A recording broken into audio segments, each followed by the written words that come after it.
Welcome to Getting to the Truth in This Art. I'm your host, Rob Lee, and today's guest is international photographer, filmmaker, and instructor, Schaun Champion. Welcome to the podcast. Hi, thank you for having me. Thank you for making the time. I've been following you for a little bit, and I'm glad that we've been able to make this work. Schedules are weird, so they are. So real quick, whenever I interview someone or start a podcast, I give very, very little information just so I can allow the creative, allow the artist, allow the guest to describe their work and describe what they do. So could you kind of break that down for us a little bit? Oh, okay. I'm a photographer, like you said earlier, filmmaker, and an instructor. I teach for the Youth Arts Institute, which is in connection to Morgan State University's James E. Lewis Museum of Art. And we have partnered together with my youth program called a Looking Glass Project. Okay. So, yeah, I do that all day, every day, full time. Well, I do all of those things all day, every day. So that connection it was good when I read over your bio and information you sent over and then went to your site. I was like, okay, I see a Morgan connection now. I'm an alum, so I was like, okay, this should be cool. Oh, So how did you get started? I mean, I know these are going to be the typical questions, but this is framed for someone that might be uninitiated with your career and your background. So how did you get started, and what drew you to like visual and photography versus any other artistic expressions? Well, first I want to clarify and say that I do have multiple artistic expressions. I'm also a musician. So I went to Morgan as a music major. So I play music as well. Okay. But I started out visually, I want to say around 5, 6 years old, traveling with my father. And I just wanted to capture everything that was around me. So about 8 years old, he gave me my first camera. And it just kind of started from there. I took pictures of my family, just documenting my family and trips and traveling and all that kind of stuff. And then I want to say 2010, 2011, I was traveling. I think this was before Instagram became like really big. So I started sharing like... I want to say like photos of my trips. But because I don't enjoy being in front of the camera, I would always capture my cousin. And we ended up making days. So the same way that we have like Flashback Fridays and Throwback Thursdays and Woman Crush Wednesdays, all that kind of stuff. I was kind of doing that. Not saying that I invented that. That's not what I'm saying at all. This is just what I was doing. But I made like luxury days or just kind of sharing what I was doing. And I had a couple of people reach out to me and say that they felt very connected to my trip and the images that I was sharing. And that one woman hadn't been home to London in 50 years. And she was in tears when, I wrapped up my trip. So I started doing this kind of blog thing, which was called Fluffy Pop Postcards. And that was a thing for a little while until my cousin said, you missed your calling. And I said, you can't miss a calling. So in 2015, when I got back from Berlin, I quit my job and decided to be a full-time photographer. Wow. It's always interesting to hear when like people recognize that point when they have, I guess, a version. Some people may call it an aha moment or just like something that's just saying like, here, you should do it. And when they make that leap, and I know a lot of people are kind of like, I'm going to do both. I'll work the day job and have that fun, the artistic endeavor. And I know that that's a thing that I'm kind of in this period of doing right myself. So it's great to hear that, once you got back and you kind of had this experience and you've worked on it and you worked on your doing photography and all, and got like memorable responses and all. It's just great to hear that. Yeah, it was very motivating. So, let's see. So I don't know if how this even works, but I'll ask it, and maybe it doesn't apply. But can you see like a finished project or finished product of like maybe a type of shooting you're going to do or session you're going to do before you like started? You're like, I know how I want to arrange this layout. I know what subjects I want. I know what the background is going to look like, kind of what type of lighting or what lighting I'm looking for.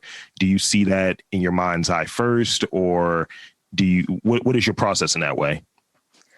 I want to say that it hasn't been until recently that I actually have a start to finish process of how I want something to go. I work very organically. So sometimes I'm just shooting. A lot of the work that seems to resonate with people is stuff that I've just shot because I'm hanging out with a friend or a subject and they do something and I happen to capture it. And they actually, it's usually a funny story attached to it. There's one shot of my friend Michelle, and it looks extremely dramatic. It's not up on my page anymore, but people were like, oh, this looks like a painting and this is so beautiful. And I was like, she's literally screaming and swiping a bug from her face. But I thought it was so beautiful the way that she was just, her eyes were closed and her hand is kind of moving in front of her face. But I promise you, she was literally screaming because I think a spider or something had landed on her. So, and other images, like somebody fell down immediately after taking that photo. Like, a lot of it is just, organic, just being around people. It wasn't until I started my Black Bouquet project that I actually was like, I have a vision in mind. And I know what I want the completed project to be. But even in that process, all of those images are very organic. Yeah. Organic. That's kind of interesting. Like, well, actually, it's very interesting because I think I try to apply what people do creatively, what their processes are, and see how, like, to try to understand it, I guess, to see how it would apply to what I try to do. And when I'm doing any of the stuff I'm doing, sometimes like early on, I wouldn't send any questions to anyone. And now it's just because I would want that organic kind of response, and I wouldn't do anything that was kind of gotcha. And I would see some people were very hesitant, and it would take me back to other podcasts that I would do. I would do a bunch of research and have different stories I want to discuss or what have you, but we would play a segment. It was a game.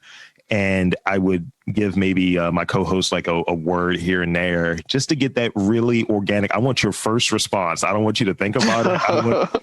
And it's really mean the way I play the games. It's a comedy like bit or what have you. But I'll give someone like a keyword like paint. And they're like, oh, paint, that's going to be great. And then it's just like something horrible happening at a plant that made paint. It's like, oh, I picked terribly. So it's kind of great to get that organic response and how you're doing your artistic expression. So going back a little bit, actually, because I didn't know about the music. So you're musically inclined. What instrument do you play? Flute, piccolo, saxophone, trombone, and most recently the cello. Wow, I should have asked that with an S. And it's like, which one do I not play? My main instrument is the flute and piccolo, so I'm the original Lizzo. Okay, I'm here for it. But that was my main instrument. The saxophone, I'm not really a huge fan of. I don't play it that often. A trombone was my alternate instrument, and the cello, that's always been my favorite instrument. So I'm really excited to be in the process of learning and having private lessons for that. Well, that's really cool. It's cool to, it's almost like being a artistic, like polyglot. It's like, I'm trying multiple. Yeah. Oh, I'm sorry, I interrupted you. No, you're all good. It's all good. Let's see. Because let's talk about, because one of the things with this podcast, and I don't even think I gave this to you before you even started because I was so excited to get into it. But so one of the things about this particular podcast, it's just showing people just what the truth is in Baltimore and the people that are here and the people that are doing cool things. And that's really the crux of it. And I want to kind of like talk about Baltimore a little bit and like your connection here. Are you born and bred here? And I understand the Morgan connection. But so speak on that a little bit. Like, what's your connection to Baltimore? You're, from here, have always been here, and just some of your thoughts on the creative scene here. I'll say I've always been here. I born in Columbia, Maryland, but I've been in Baltimore since I was 10. Okay. So this is my home. This is where I claim when I travel. Yeah. So I love Baltimore, and I especially love the love that they're giving me lately. So yeah. I mean, that's important. You touched on a key thing. Like, a lot of people don't say it. Like, when I travel, this is where I say I'm from. It's like I used to listen to it was like old J. Cole, like mixtape J. Cole stuff. And I remember a line, he's like, I rep my city in your city, so you know just where I'm coming from. Yeah. And I feel that vibe. I'll go to different cities. I don't do the corny gauche thing and wear like a fitted cap and all of that. But it's like, look, I'm from Baltimore. I've been here all 36 years. Like, be good with it, Right. Like, I always claim Baltimore. And it's funny, a lot of places that I've been, there's always been some sort of Maryland connection that ends up happening. Even when I'm in London, which is like my second home, I always end up running into someone who has family in like Tacoma Park, somewhere in Maryland. There's always a connection. Even when I was in Berlin, and I told them, they always think that you're from like New York whenever you travel for whatever reason. And if they don't think you're from New York, they're always like, oh, Washington, D.C. And it's like, no, Baltimore. That's where I'm from. I'm from Baltimore. And they're like, but this is what happened in Berlin. So I say Baltimore and they gasped. And yeah, like they were like, oh my God, isn't it the most dangerous city in America? I'm like, honey, we're in Berlin. You don't get to make that claim, but is make sure that I clarify just how beautiful I feel like Baltimore is and how strong I think it is, especially creatively. And I always tell people that I feel like it can rival New York anyway. And I find it interesting that New York is making its way here creatively. So that's the thing that gets missed a lot of the times. Like, I found that Baltimore gets used as insert bad city here. And I think when I started doing this podcast, it was from it was around that time when our former president was talking very spicy to Elijah Cummings about Baltimore. And I was like, look, I can just be mad and, call them all types of 4-letter words, and that's not going to be heard. And I can have the high blood pressure black man thing, or I could try to disprove it and show that we have a lot of talent and a lot of like unique people here and try to normalize it in that way and do my part to, speak with the artists, the entrepreneurs and people that are contributing to the culture here, because I think we have a rich culture here that often gets missed.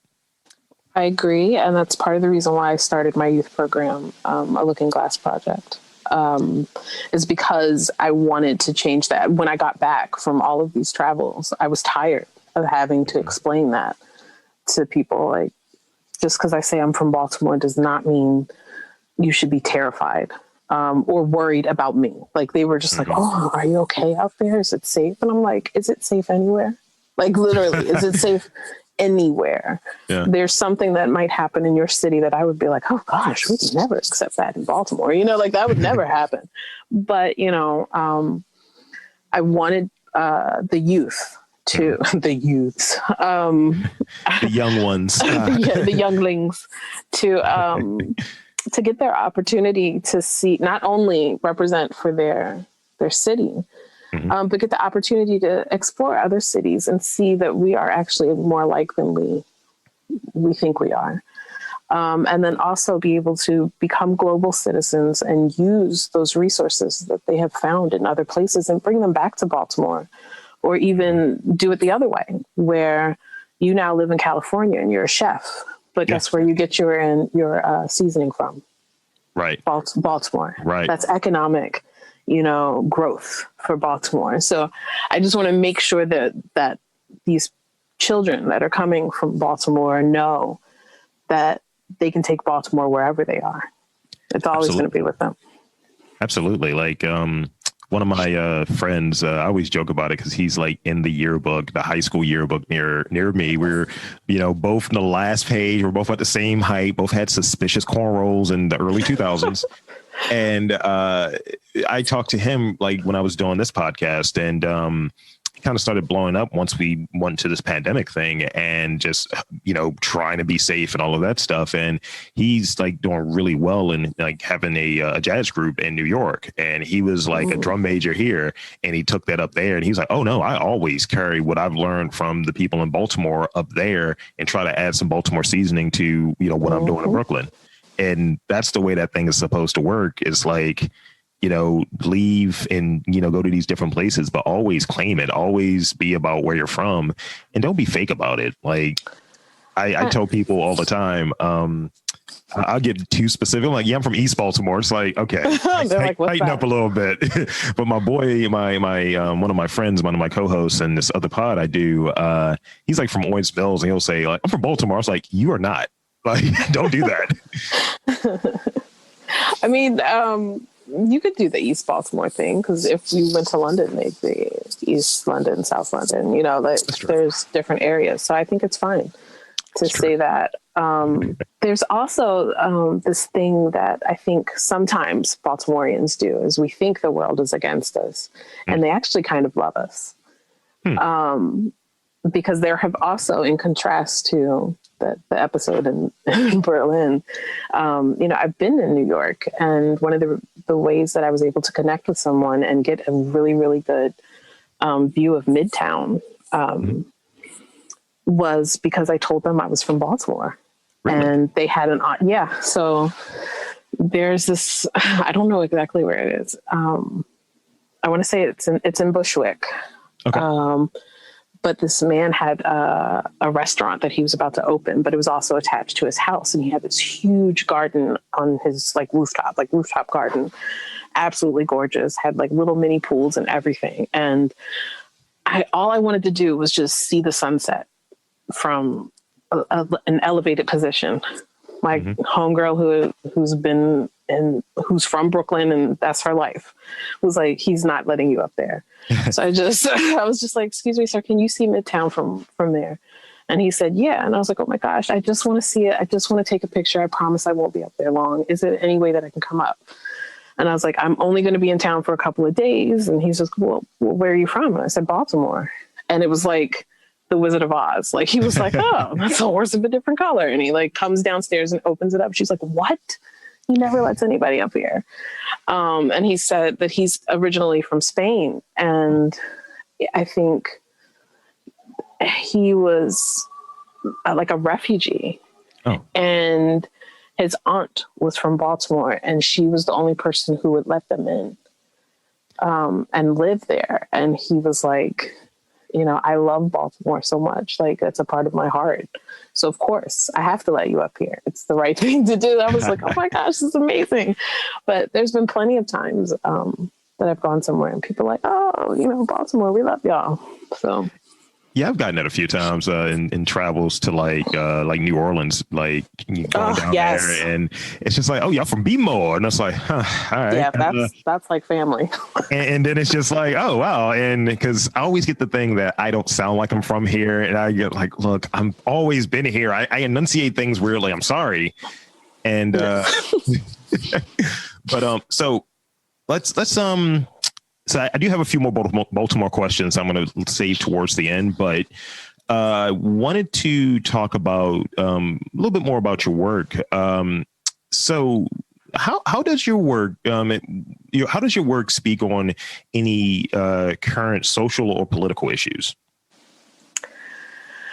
I feel like my project about a black. Can I start that over?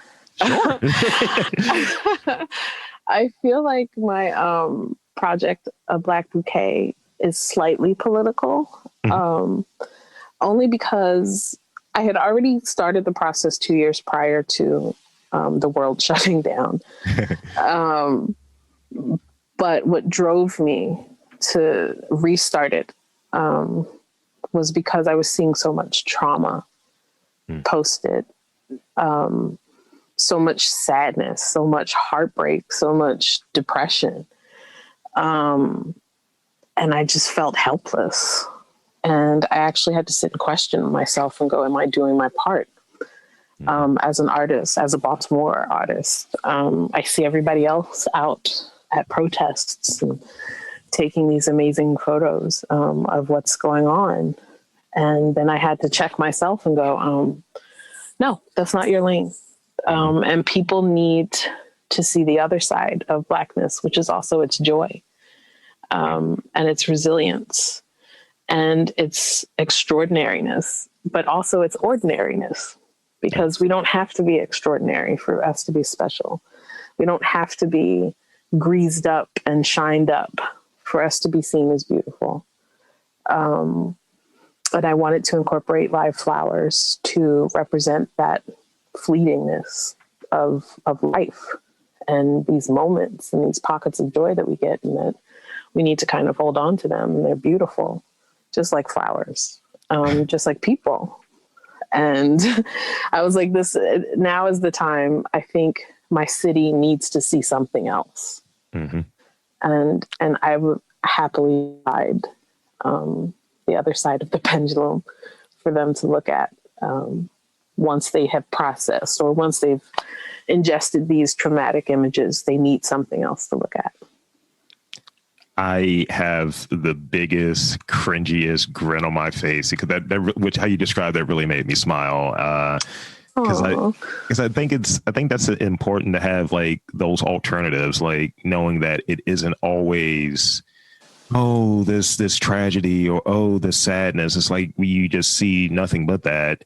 It just becomes your reality. And when you provide an alternative through, like, great work such as yours, or just people that want to add to it and say, like, it's broader than just, oh, look at these stark black and white photos of, someone just emoting or crying or something like that. It's like there's more than it. It's a large spectrum of things. I even take it to, like, again, what I do. I try not to do quote unquote, I'm a black male, but I try not to do quote unquote a black guy podcast, because that's a specific thing associated with it. I just try to do a podcast and I'm a black guy, and I just try to make it that. So it may be something that's a little weird. It may be something that's interesting, but I try to put myself out there and just be myself and talk about things that I find interesting and talk to people that I find interesting, and not fit a certain model I'm supposed to be in. Because, oh, well, this is what black guys do. This is what black guys from Baltimore do. I'm a black guy from Baltimore that's not doing that. So it's good to hear about the alternatives that you're doing, and I'm in awe. I'm happy about it. Oh, thank you. Totally. So why is it important for creatives to explore diversity in their work? I've been having a lot of these conversations recently. Yeah, I've been having a lot of these conversations. How? Could you expound on that? I think in its simplest terms, like I had a conversation with Thomas James from it was the Bright exhibit at Creative Alliance recently, and he's talking about the lack of, like, black curators and just not having black fingerprints, or quote unquote diverse fingerprints, but he was specifically speaking of black people, not having those fingerprints on the backside of who's organizing this exhibit and who are the artists that they're picking and how are they arranging these things. There are certain shortcuts that when you're, I think, more diverse or more inclusive of different backgrounds, different racial backgrounds, different sexual backgrounds, the whole gamut, that you're able to have something that's more open and well-rounded. So I'm speaking from that position.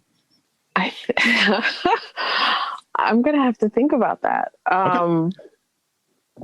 Because I feel like whatever I say is gonna sound generic. Generic is fine. It's I think it's just good to have another perspective that you may not have known existed. The only thing I can relate it to is when it comes to filmmaking, I guess. Okay. I'm tired of seeing the same story, however extraordinary or ordinary it is. And I would like to see stories from other people, which has pushed me into exploring international films more. Just because I'm tired of seeing the same thing all the time. And I think once you diversify, things get a little bit more exciting. Things get a little bit more colorful. And I don't know. I think it helps us connect. If we don't have diversity, we can't connect to other people. We always see the same thing. It's why I travel. Like, I don't want to see the same things and the same people and the same experiences in the same neighborhood. I want to see what other people are experiencing. I want to see how they're living. I want to see how they're feeling. And I won't know that if I don't diversify. I hope that fits. That fits. That absolutely fits. Because we run into the thing here. Like there'll be people I know. It's like, yeah, man, I don't leave over West. It's like, it's a world out here. You don't leave from West Baltimore. Like, you'd be surprised. Again, that's why I had to do this program. There were kids who had never been to the other side of their city. Yeah. And that's just your city. So I don't understand how America thinks it's such an amazing place when it's have you been to Fiji? Have you seen it? that is a Daniel Tosh joke too, which is really funny. It is. I love that you know that. But yeah, it's the same thing that he was saying. Have you been somewhere? We think we're so amazing, but you haven't even diversified your surroundings. Right. So how many other experiences are you missing out on? How many other, I think I watched there's so many movies that I've watched. Oh, I recently watched a movie called Lost in Paris. Okay. It's so quirky. It's like Napoleon Dynamite meets Amelie. And it's such a strange experience. And I've never watched a movie that was so quirky like that I enjoyed that much. And I was like, why aren't there Black movies like this? Why? I would love it. Are Black people having these experiences? Why is that, there's so much. I could be on the subject for hours. I mean, I would love to have you back on for a whole different conversation, but it's one of those things. When I look at television shows, because we can't have more than one quote unquote Black show at a time or have you, because we can't have that. And it's always this binary thing. Well, you're either team this or team that. And I was like, this is just the algorithm that's running itself. I like Insecure and I like Atlanta, and they're considered to be competitors, but they're not. And I like the Twin Peaks of it all in Atlanta. And I was just like, why can't we just do one here? Why is it every Baltimore thing that I see has some sheen of drug selling in it? Where's the quirkiness? Where's the weirdness? And sometimes I get into this place where the imposter thing comes up, but I have these ideas of why aren't we just making this? Why aren't we doing noir things of what is it? What is it? Easy Rollins, things like that. Why aren't we doing these different types of properties instead of just when you get the opportunity, let's say someone that's making content that's in this space that's Black or whatever. Why is it we're making kind of the same thing, but we're just giving our answer to kind of the same type of story? It's come up with something different. Give me something a little different, something unique, and something that, Black people don't do that. It's well, we do actually. Yeah.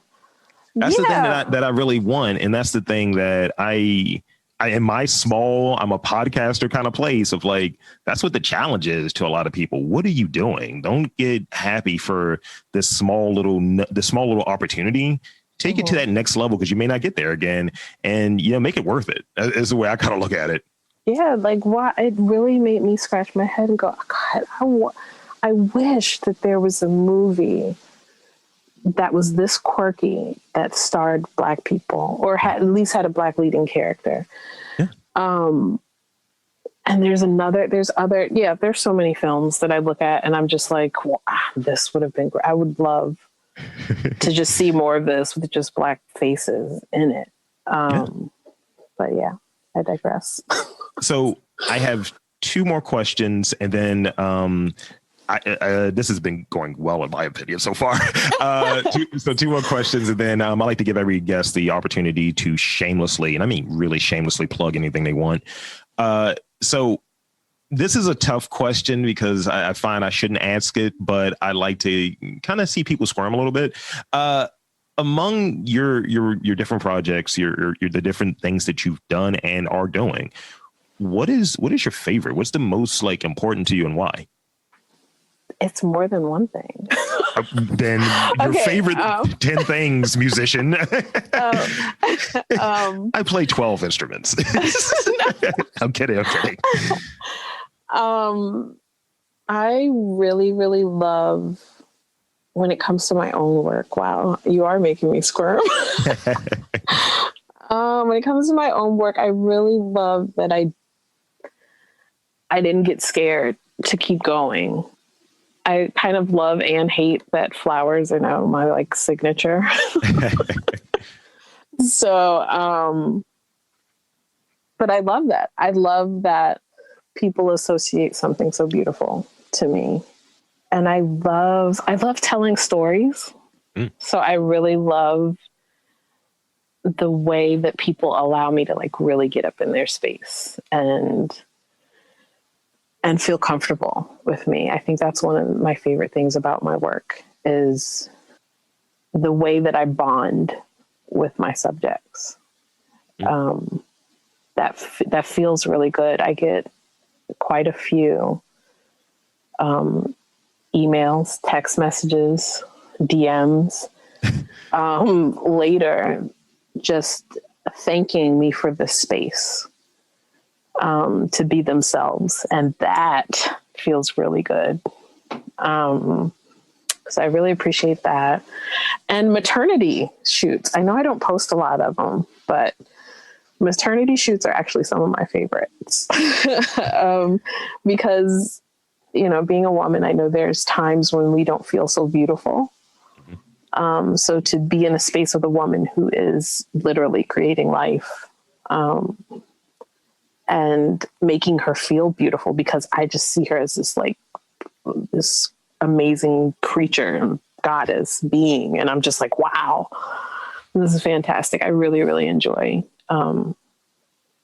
creating those images. That's great. Because I don't try to over dramatize it. Like, I don't want to like the big wings in the background. And I know people do like these really dramatic, like floating heart-shaped fabrics in the background. Like, I don't do that.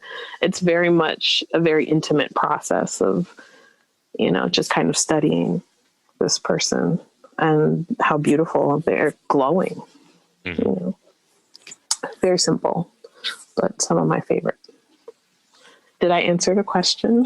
Yeah, absolutely. Okay. So you mentioned the signature being flowers, for better or worse. Do you have a favorite flower? I do. Of course, like all things, I have multiple favorite flowers. Feel free. Give me your baker's dozen of favorite flowers. It's only 3. Okay. Peonies are my favorite. I just think they're so big and beautiful, and I love the colors. I love the way that they fade out. I also like calla lilies. And I enjoy orchids as well. Yeah. Those are nice ones right there. The peonies, yes, those are the nice ones. That's in my group as well.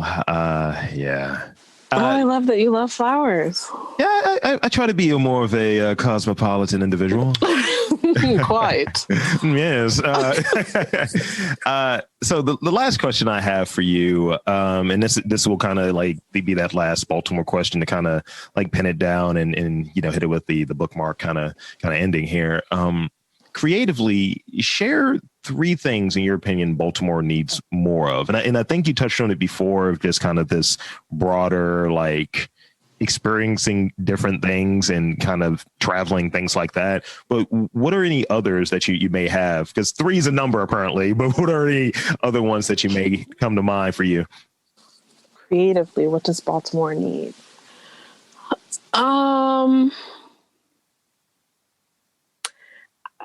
Selfishly, I think it needs to support its Black female photographers better than it does.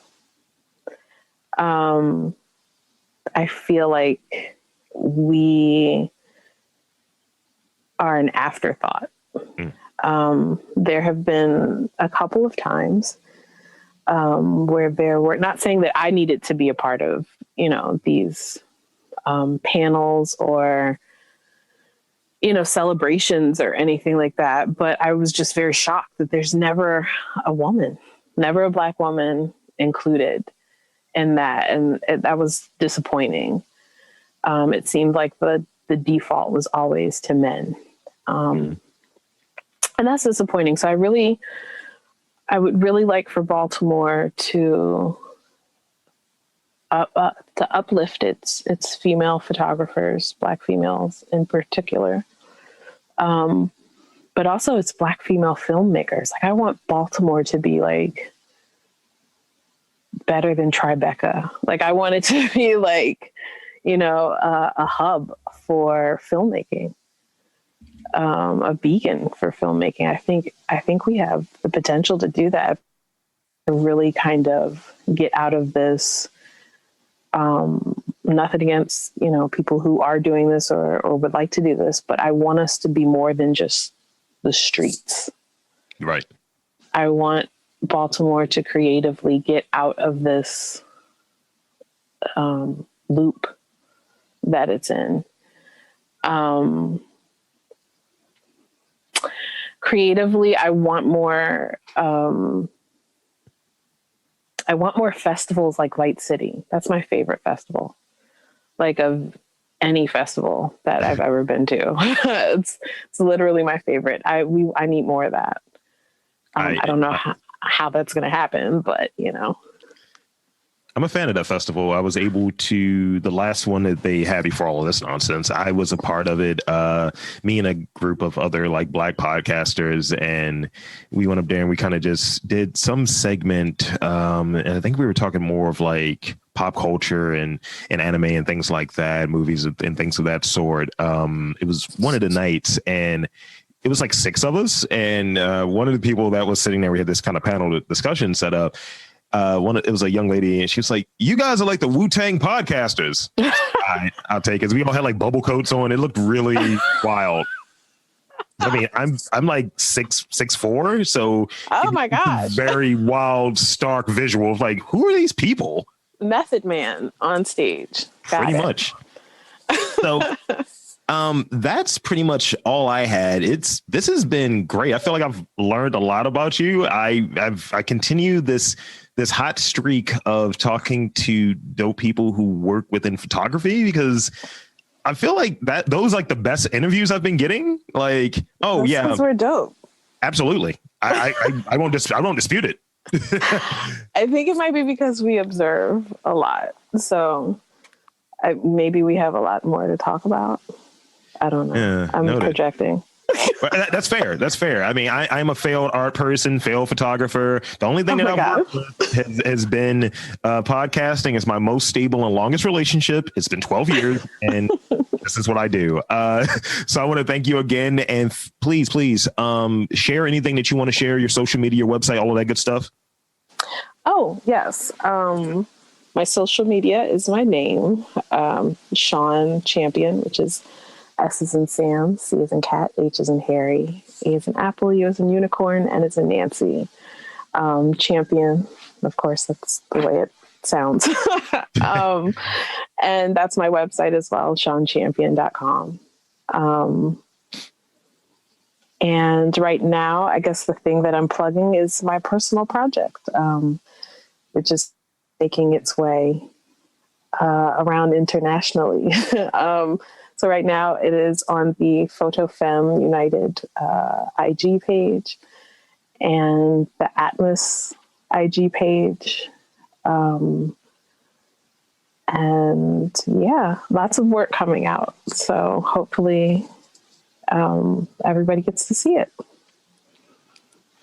That's great. Thank you so much for coming on, and check out Schaun's IG. Hit the website up. Do all of the good stuff. Hire me. That's what needs to happen. That's what needs to happen in Baltimore. Hire and pay Black female photographers. And filmmakers. We are out here too. And Absolutely. That's what I would like to see more of. Well, that's great. I'm going to do my sign off. And again, thank you for coming on to the podcast. This has been a treat for me. So for Schaun Champion, the talented Schaun Champion, I'm Rob Lee, saying that there's art in and around Baltimore. You just got to look for it.